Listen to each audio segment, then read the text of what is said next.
আমরা নারীরা কত অল্পতেই অনেক বেশি খুশি হয়ে যায়, তাই না? কেউ হাসি মুখে একটা কথা বললে আমরা খুশিতে আত্মহারা হয়ে যাই। আর আজ সকালে যখন শুনলাম আমি বাপের বাড়িতে যাব, আমি আকাশ সমান খুশি হয়েছিলাম। হ্যালো এভরিওয়ান, আসসালামু আলাইকুম। আই হোপ সবাই ভালো আছেন। আজ আরও একটা নতুন ভিডিও নিয়ে চলে এসেছি আমি। কাল অনেক মেহমান এসেছিল, আর মেহমান যেতে যেতে 11:30 প্রায় বেজে গিয়েছিল। আর ওর পরেই সব কিছু গুছিয়ে গোসল করলাম। গোসল করে ঘুমাইতে যেতে যেতে আমার প্রায় 1:30 বেজে গেছে। তো ওই সময় আমার কেন জানি ঘুমই আসছিল না।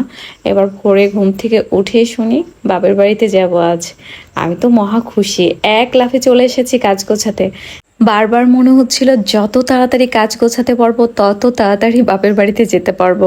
তো এদিকে মেহমানরা আসার পরে খাওয়া দাওয়ার পরে যে প্লেটগুলো ছিল ওইগুলো তো আমি রাত্রে গোছাইনি।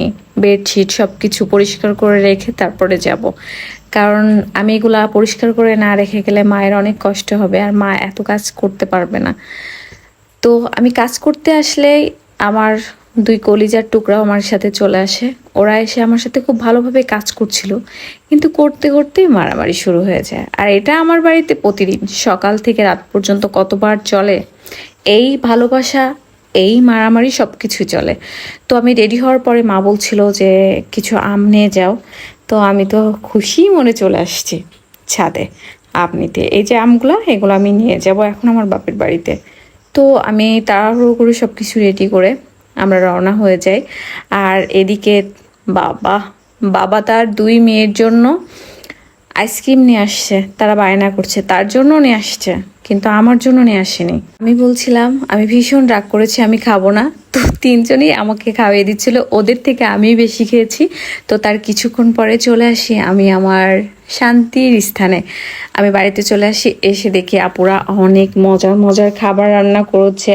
আর মা নিজের হাতে দেশি মুরগির মাংস রান্না করেছে। আর আমার কলিজার টুকরো ইতিমনি আমার জান আমার জন্য ঢাকা থেকে লাড্ডু আর অনেক পছন্দের মিষ্টিও নিয়ে এসেছিল। সেগুলো সব খেয়ে আপনার ভাইয়াদের খেতে দিয়ে দিই, কারণ আমাদের সাথে আজকে রসুল ভাই আসছিল। তো খুব তাড়াহুড়ো করছিল যে খাওয়া দাওয়া শেষ করে চলে যাব, কারণ আকাশে অনেক মেঘ করেছিল। আর আমি তো রাজরানী হয়ে ভিডিও করে বেড়াচ্ছিলাম। ওহো, আপনাদের তো বলাই হয়নি, আমার 14,000 পরিবার হয়ে গেছে আপনাদের সকলের ভালোবাসায়। আর আমি কিন্তু ঝিনাইদহ জেলার মেয়ে। আমি কিছুদিন আগে একটা ভিডিও আপলোড করছিলাম যে আমি ঝিনাইদহ জেলার মেয়ে, চুয়াডাঙ্গা জেলার বউ। এটা আপনারা এত সাড়া দিয়েছেন।